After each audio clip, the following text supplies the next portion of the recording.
अगर अचानक जॉइंट में तेज दर्द, सूजन, रेडनेस या फिर वार्मथ फील होती है, तो यह अक्सर गाउट का सिग्नल होता है। गाउट तब होता है जब बॉडी में यूरिक एसिड ज्यादा जमा होकर क्रिस्टल बनाना शुरू कर देता है, जो जॉइंट को इरिटेट कर देते हैं। इस कंडीशन को कंट्रोल करने के लिए एक ऐसा ट्रीटमेंट जरूरी है जो यूरिक एसिड को लंबे टाइम तक स्टेबल रख सके। तो फेबुस्टाट 40 mg टेबलेट इसी पर्पस के लिए दी जाती है। ये यूरिक एसिड को अनहेल्दी लेवल तक बढ़ने से रोककर पेन एपिसोड्स को प्रिवेंट करने में हेल्प करती है। इसे डेली रूटीन में इन्वॉल्व करना गाउट की प्रॉब्लम को कंट्रोल करने का एक भरोसेमंद तरीका है। Study uric acid balance for joint comfort. यह टेबलेट बॉडी में यूरिक एसिड बनने के प्रोसेस को स्लो डाउन करती है, जिससे जॉइंट में क्रिस्टल फॉर्मेशन कम होता है। जब यूरिक एसिड स्टेबल रहता है तो गाउट अटैक की फ्रीक्वेंसी और सिवियरिटी दोनों धीरे धीरे कम होने लगती है।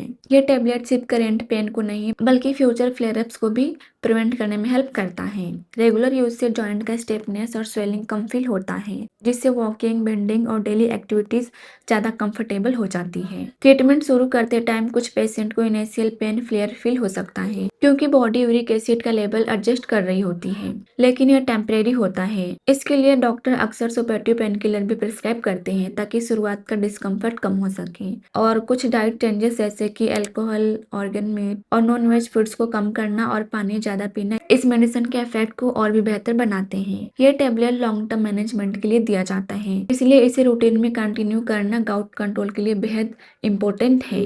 अब बात करते हैं इसे किस तरह यूज करना चाहिए। इस टेबलेट को रोज एक ही टाइम पर फूड के साथ या बिना फूड के लिया जा सकता है।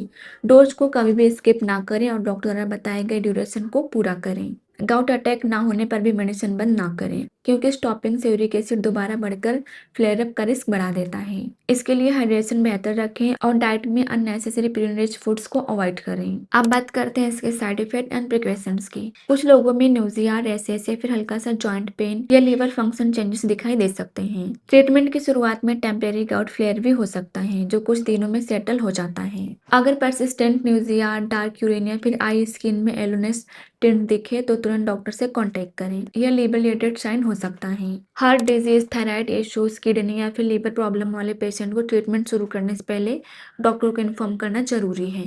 Regular blood test liver monitoring के लिए बहुत जरूरी है और रेगुलर एंड गाइडेड यूज के साथ यह टेबलेट यूरिक एसिड को कंट्रोल रेंज में रखकर पेनफुल गाउट अटैक को लंबे टाइम तक प्रिवेंट करता है। अगर बात करें इसके प्राइस की तो 15 टेबलेट की एक स्ट्रिप मिलेगी 310 रुपये में। तो बस इतना ही। तो अगर आप लोग की वीडियो हेल्पफुल लगी हो तो वीडियो को लाइक करें और अगर आपने अभी तक हमारे चैनल को सब्सक्राइब नहीं किया है तो चैनल को सब्सक्राइब कर लीजिए। Thank you.